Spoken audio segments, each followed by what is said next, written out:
Jadi, sekarang saya pergi ke rumah kebun. Sudah lama juga tidak ke sini. Tempat yang sederhana, tapi banyak ingatan di tempat ini. Menaiki tangganya harus hati-hati, karena tangganya beda dari yang lain.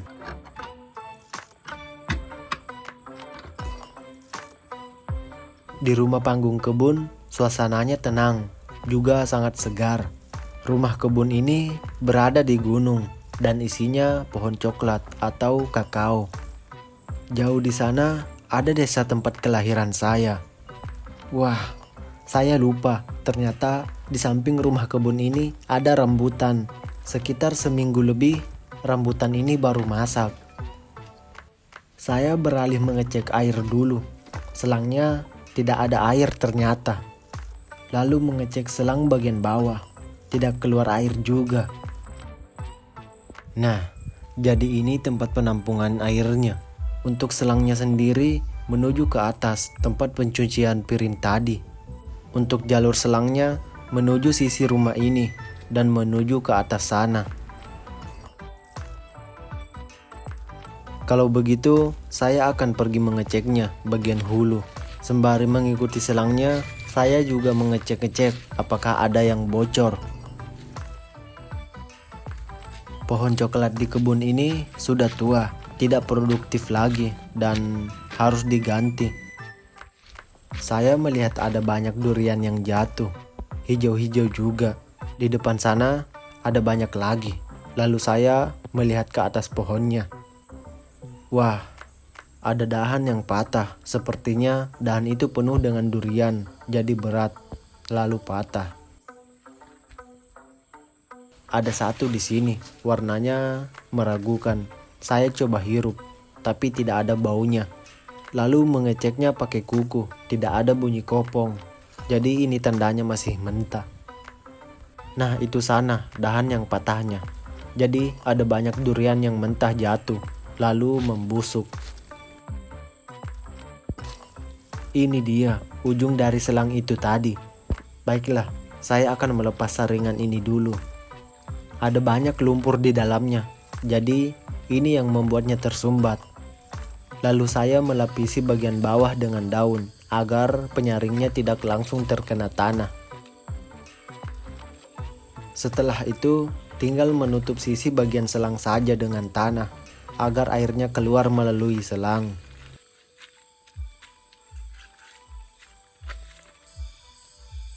Ada banyak durian di sini. Saya memilihnya satu persatu, tapi semuanya masih mentah. Saya juga membawa karung karena mau mengambil durian juga. Ya, walaupun musim durian sudah lewat sih, tapi masih ada sisa-sisanya.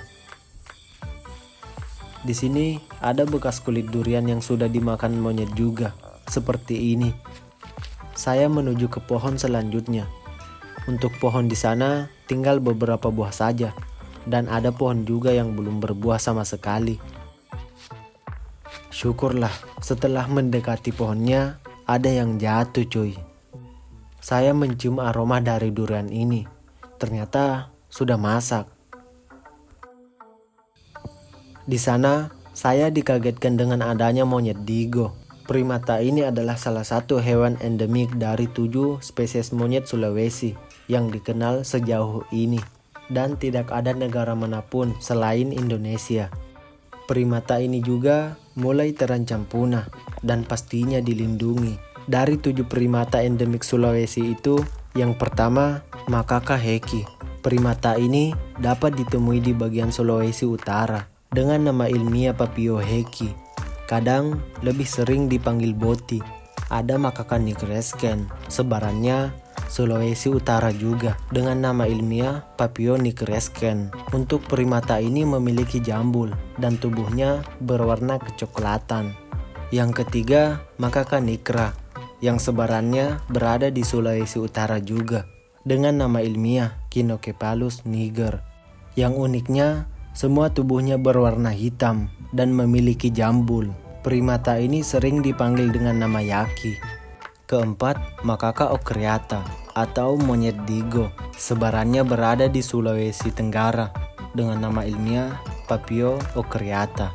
Tubuhnya berwarna hitam, sedangkan tangan dan kakinya berwarna putih. Ada makaka brunesken atau monyet ndoke. Sebarannya ada di Pulau Muna dan Buton. Selain itu, primata ini sering dijumpai di pinggiran perkebunan atau daerah pertanian. Yang keenam, makaka maura yang sebarannya di Sulawesi Selatan dengan nama ilmiah Makakus maurus. Terkadang juga primata ini dipanggil dengan monyet lesang atau darre. Terakhir, ada makaka tonkeana dengan nama ilmiah Makakus tonkeanus. Sebarannya di Sulawesi Tengah, Kepulauan Togian, dan kerap dipanggil dengan monyet lenggo atau gibo.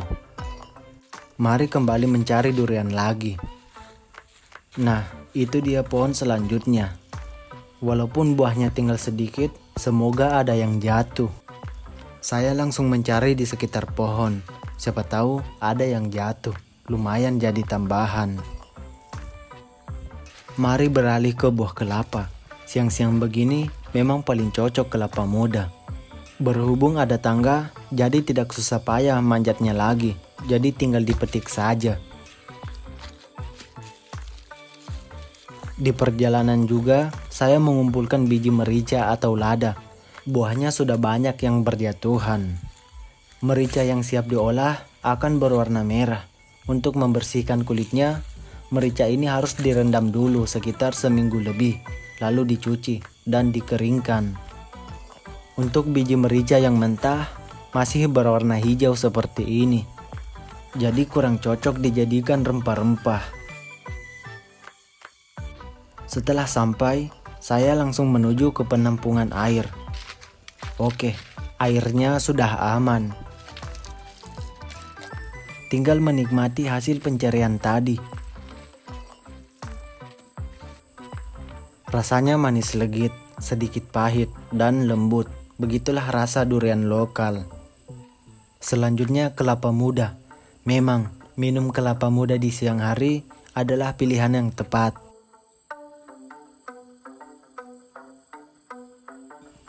Setelah seminggu lebih, saya kesini lagi. Ternyata rambutannya sudah merah, tapi sebagian juga sudah dimakan kelelawar.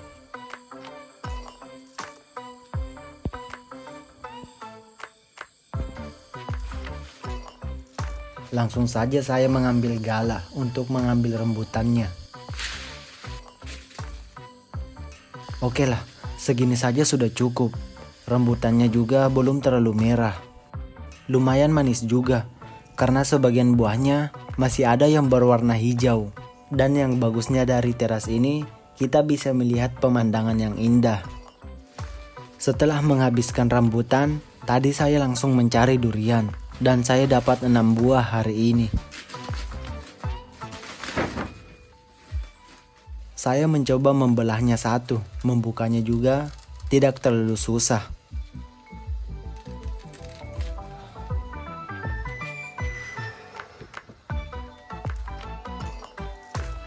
Setelah membuka, saya langsung mencobanya. Rasanya manis dan sedikit pahitnya, serta lembut. Sisa dari durian yang terbuka, saya langsung membuat makanan yang berbeda. Tepung terigu saya siapkan. Setelah itu, memberi sedikit garam secukupnya. Lalu air, dan mengaduknya sampai menjadi satu kesatuan. Lalu memisahkan satu persatu daging dan biji duriannya. Untuk durian yang lainnya, saya akan bawa pulang untuk orang rumah. Tenang, masih ada 5 durian lagi untuk dimakan orang rumah. Saya pakai 1 durian saja. Setelah berapa lama, selesai juga. Oke, tes 1 lagi. Setelah itu, saya baluri 1 persatu duriannya. Lagi mengaduk adonan, ada kalajengking kayu yang keluar dari sarangnya. Hewan ini mempunyai racun yang rendah, tapi harus hati-hati juga. Setelah menyalakan apinya, saya langsung memberinya minyak. Kalau memberi peringatan, bukan masak namanya.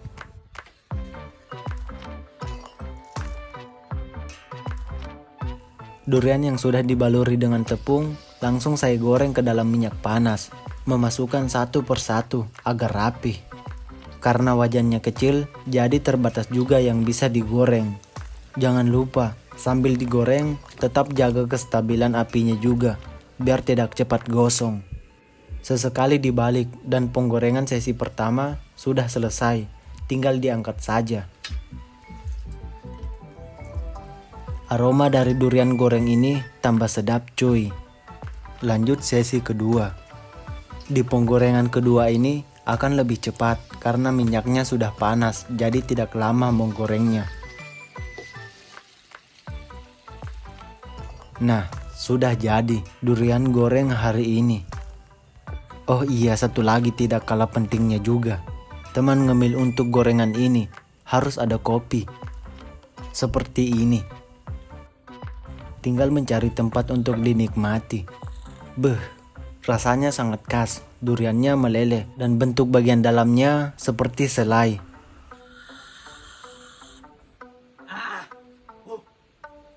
Durian goreng ini memang enak dan rasanya unik. Setelah habis, saya mencuci semua peralatan yang tadi kepakai.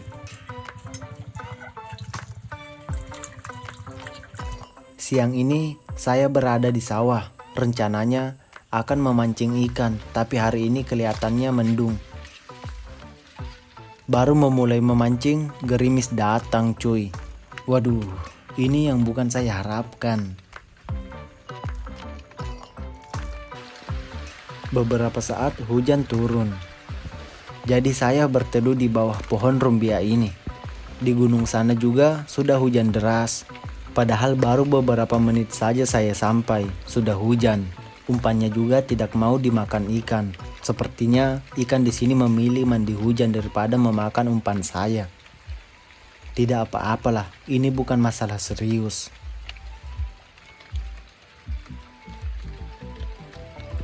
Daun rumbia ini memang sangat cocok untuk dijadikan atap rumah, karena memang daunnya yang lebar. Dalam pembuatan atap rumah dari daun rumbia, orang-orang seringkali merendamnya selama seminggu lebih, biar atapnya nanti tahan lama. Setelah hujannya reda, saya memutuskan untuk pulang, tapi pas cuci tangan, jari saya digigit belut yang lumayan besar cuy. Lalu saya berhenti dulu, mencari umpan dan memancingnya. Umpan saya masukkan ke dalam lubang dan ternyata pancing saya langsung ditarik masuk ke dalam.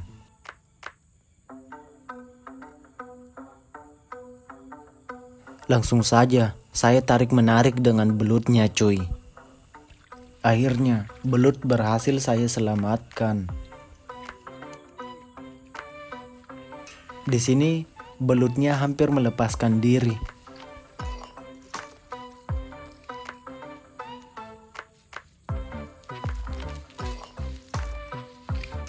Pancing saya juga sudah terlepas dari mulut belut, jadi saya langsung memukul agar belutnya jadi lemas. Satu belut babon berhasil saya amankan cuy. Memang sih, rezeki tidak kemana, padahal hari ini tidak ada rencana mau memancing belut. Tapi dapat belut ini, saya sudah bersyukur. Lalu saya pulang mempersiapkan bahan-bahan. Perut sudah mulai lapar, makan siang juga belum. Karena sudah sore, belutnya saya langsung bersihkan. Setelah sudah dipotong-potong, saya memberi air perasan jeruk agar amisnya berkurang dan lendirnya juga hilang. Pasti rasanya akan bertambah nikmat. Mencampurkannya dengan bumbu halus, ada bawang putih, bawang merah, pala, merica, kemiri, gula merah, serai, dan penyedap rasa. Tambahkan tomat. Setelah itu, saya menambahkan daun kemangi, bawang merah yang sudah digoreng, dan minyaknya juga. Setelah semuanya tercampur, tinggal diaduk-aduk merata. Oh iya, hampir lupa. Saya menambahkan irisan tempe, lalu saya aduk-aduk lagi. Setelah itu, membungkusnya dengan daun pisang. Selain bumbu-bumbu, daun pisang akan menambah cita rasa pada masakan. Di bagian ujungnya, saya tusuk pakai lidi. Jadinya 3 bungkus daun pisang seperti ini. Apinya sudah jadi, tinggal dikukus saja selama 20 menit. Sambil menunggu pepesnya jadi, saya mencoba tomat saja. Sambil menikmati segarnya suasana duduk di pinggir sungai, saya menjaga apinya tetap menyala.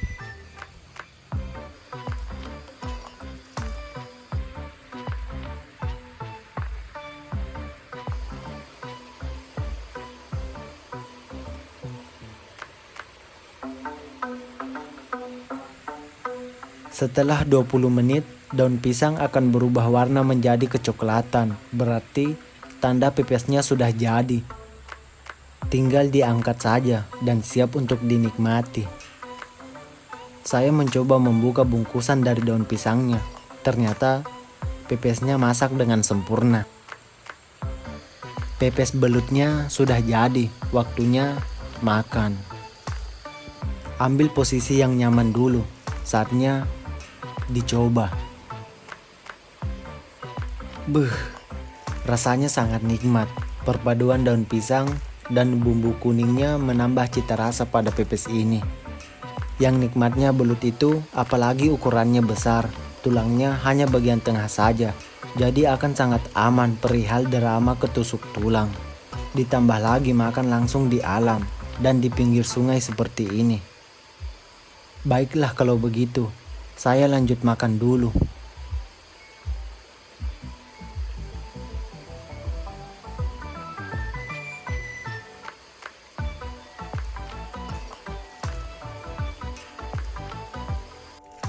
Hari ini saya berada di gunung lagi.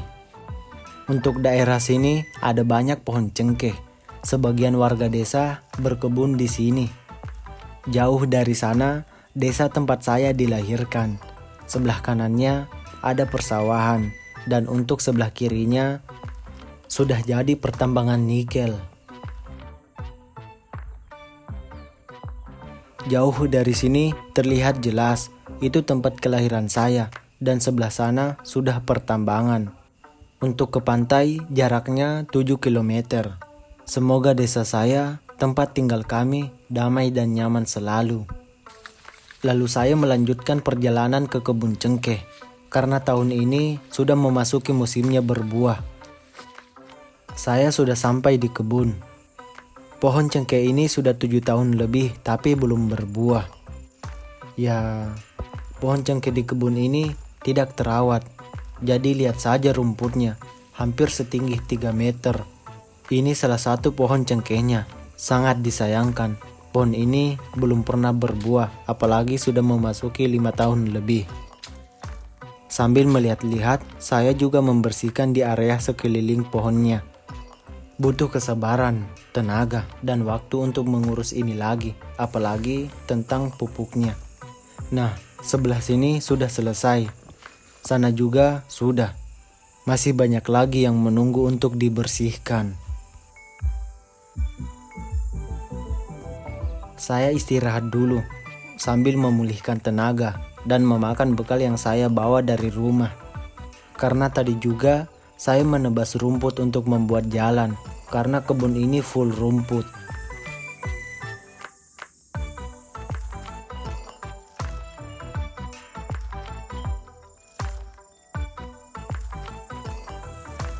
Di sini saya melihat pohon rotan berukuran kecil. Tumbuhan ini termasuk dalam famili palem. Saya tidak tahu rotan ini jenis apa, karena total jenis rotan yang tumbuh di Indonesia mencapai 312 spesies. Sama dengan jenis rotan yang lainnya, batang dan pelepah daunnya juga memiliki duri dan pastinya merambat. Dalam satu pertumbuhan jenis rotan ini tumbuh berkelompok, lalu merambat sekitar 10 meter atau lebih.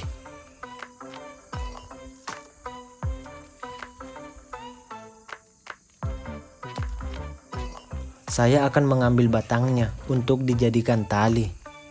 Caranya tinggal mengupas kulit luarnya saja yang dibungkus pelepah daun. Mengambilnya harus hati-hati karena ada duri kecil di sekeliling batangnya. Dan seperti ini rotannya dan sudah bisa dipakai jadi tali.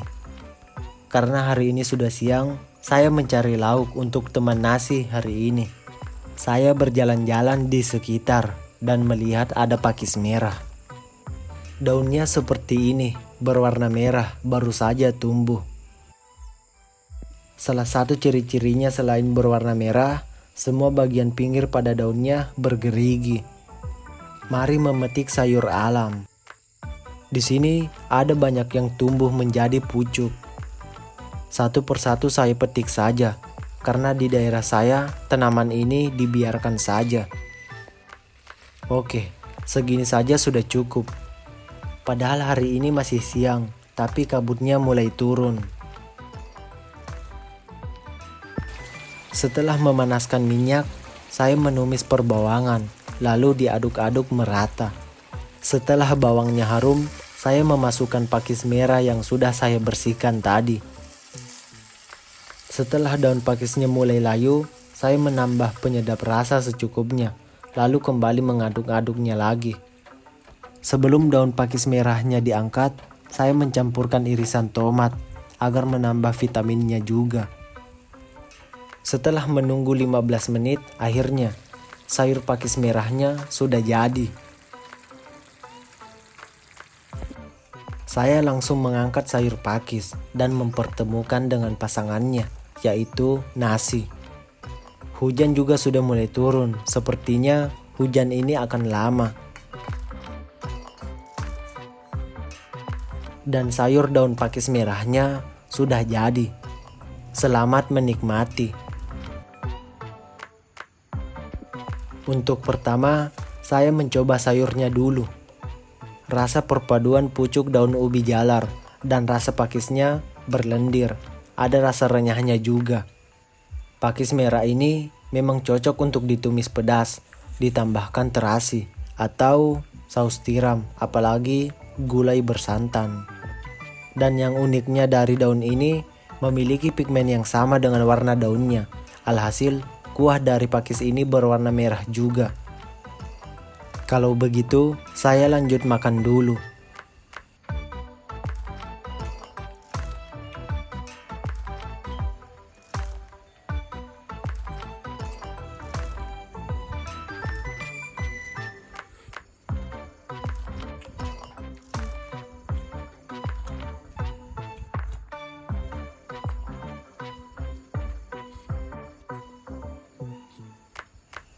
Setelah selesai makan, hujan deras datang cuy. Wah, sepertinya saya harus menunggu dulu sampai hujannya reda. Jadi kalau setiap hujan, saya selalu pergi berteduh di kebun tetangga seperti ini. Karena belum ada rumah kebun di tempat yang saya bersihkan tadi. Sekarang sudah memasuki musim hujan, jadi wajar kalau di sini hampir setiap hari hujan turun. Kalau saya pulang dalam keadaan hujan, jalan yang saya lalui tergenang air. Jalannya jadi licin, ditambah juga jalurnya menurun. Semakin lama, hujan semakin lebat. Kabut juga sudah mulai turun lagi. Alhasil, suhu jadi tambah dingin, apalagi dinding di rumah kebun ini tidak ada. Entahlah, hujan kapan berhentinya, tapi semoga cepat berhenti. Karena saya juga sudah mulai kedinginan. Baiklah kalau begitu. Terima kasih sudah menonton dan sampai jumpa lagi.